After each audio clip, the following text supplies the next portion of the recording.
क्या सचमुच आत्मा होती है? प्रातःकाल का समय था। गुरुकुल में हर दिन की भांति गुरुजी अपने शिष्यों को शिक्षा दे रहे थे। आज का विषय था आत्मा।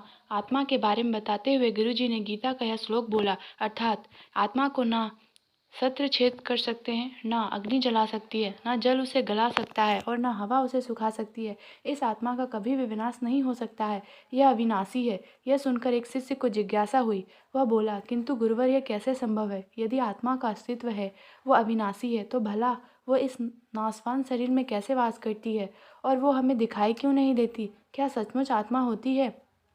गुरुजी मुस्कुराए और बोले, पुत्र, आज तुम रसोई घर से एक कटोरा दूध ले लेना और उसे सुरक्षित अपने कमरे में रख देना और कल इसी समय वह कटोरा लेकर यहाँ उपस्थित हो जाना। अगले दिन से कटोरा लेकर उपस्थित हो गया।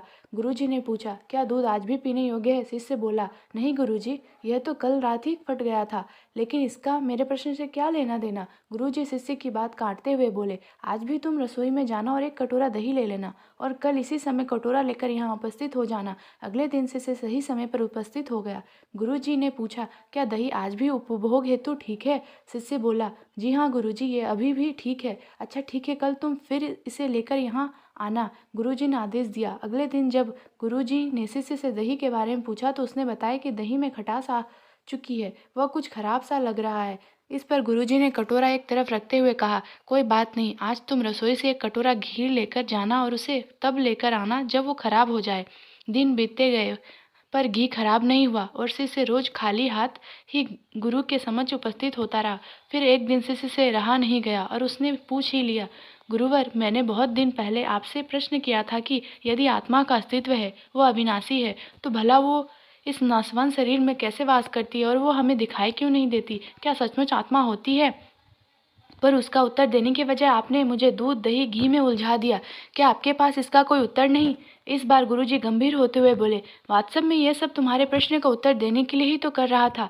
देखो, दूध, दही और घी सब दूध का ही हिस्सा है, लेकिन दूध एक दिन में खराब हो जाता है, दही 2-3 दिनों में, लेकिन शुद्ध घी कभी खराब नहीं होता।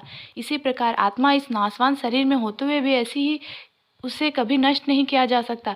ठीक है गुरुजी, मान लिया कि आत्मा अविनाशी है, लेकिन हमें घी तो दिखाई देता है पर आत्मा नहीं दिखती। शिष्य गुरुजी बोले, घी अपने आप ही तो नहीं दिखता ना, पहले दूध में जामन डालकर दही में बदलना पड़ता है, फिर दही को मथ कर उसे मक्खन में बदला जाता है, फिर कहीं जाकर जब मक्खन को सही तापमान में घंटों पिघलाया जाता है तब जाकर घी बनता है। हर इंसान आत्मा का दर्शन यानी आत्मदर्शन कर सकता है, लेकिन उसके लिए पहले इस दूध रूपी शरीर को भजन रूपी जामन से पवित्र बनाना पड़ता है। उसके बाद कर्म की मथनी से इस शरीर को दिन दुखियों की सेवा में माथना होता है और फिर सालों तक साधना व तपस्या की आंच पर इसे तापना होता है, जब जाकर आत्मदर्शन संभव हो पाता है। शिष्य गुरुजी की बात अच्छी तरह से समझ चुका था।